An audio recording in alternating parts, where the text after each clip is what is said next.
Okey, seterusnya kita nak cuba jawab praktis sumatif 9 ya.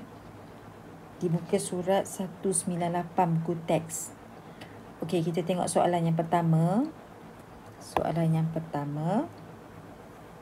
Raja 1 menunjukkan urutan perubahan tumbuhan yang tumbuh di kawasan Paya Bakau. Zon 1, zon 2 dan zon 3. Okey, kita baru belajar tadi. Soalan yang pertama. Namakan tumbuhan di dalam zon 1, 2 dan 3. Yang ni tak ada masalah. Awak boleh refer buku teks tadi yang kita dah bincangkan tadi ni. Buku teks ni ada di muka surat 188. Jadi buku tengoklah muka surat 188. Okey, 188. B1. Namakan proses. Namakan proses yang menyebabkan tumbuhan dalam zon 1 tersebar ke habitat baru. Proses apa yang menyebabkan tumbuhan dalam zon 1 tadi boleh ada di habitatnya sekarang?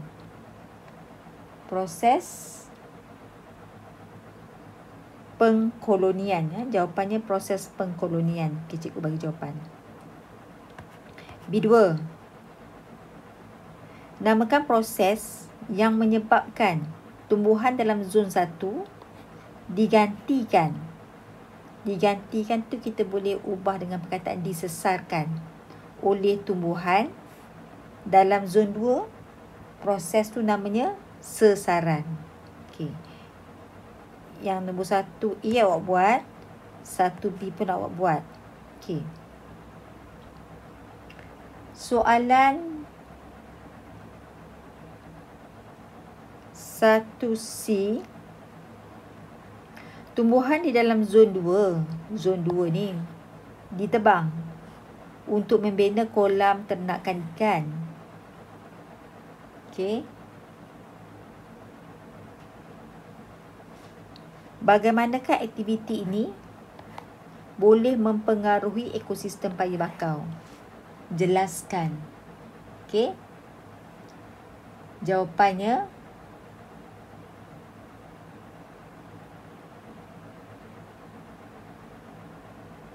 apa jawapannya? Nombor 1C.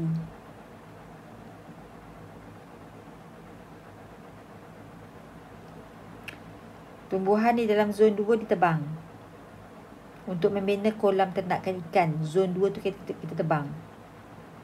Adakah aktiviti ini mempengaruhi ekosistem Paya Bakau?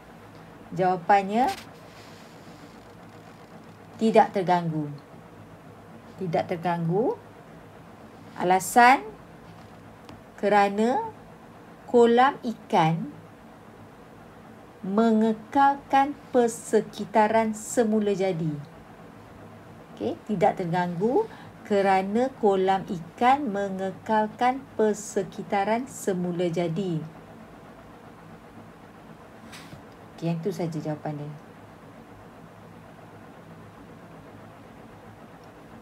Yang ni pun awak jawab. Kita pergi pada soalan yang kedua. Rajah 2 menunjukkan situasi di sebuah padang rumput. Terdapat lebih daripada satu jenis interaksi. Terdapat lebih daripada satu jenis interaksi yang berlaku dalam situasi tersebut. Apakah interaksi-interaksi tersebut? Jelaskan. Okey.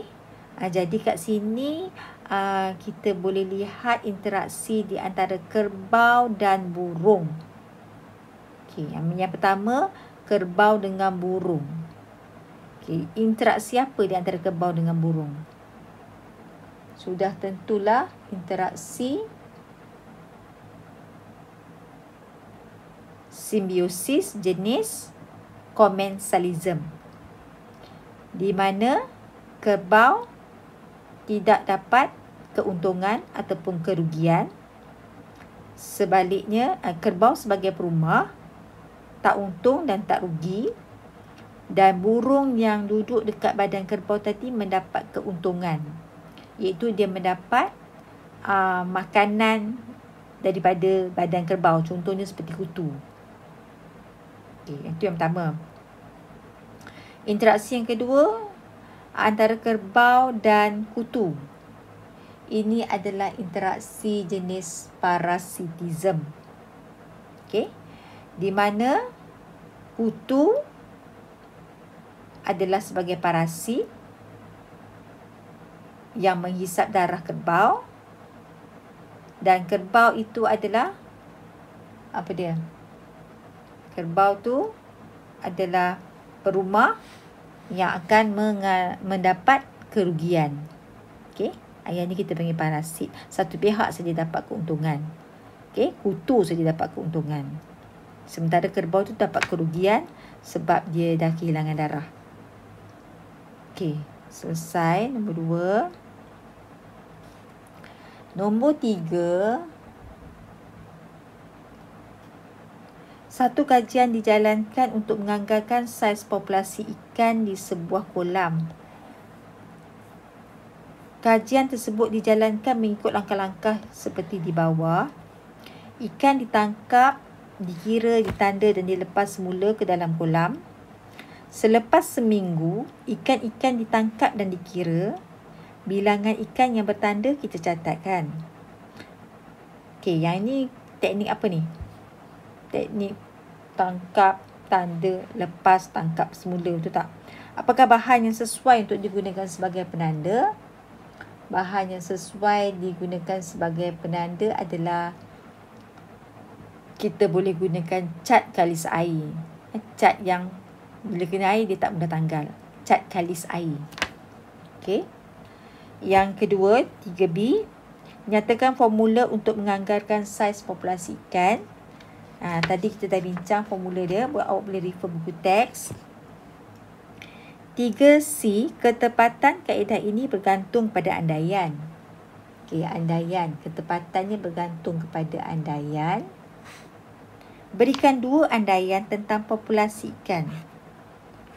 Andaian yang pertama, kita boleh katakan, kita boleh anggapkan tiada anak ikan yang mati ataupun yang menetas sepanjang tempoh kajian.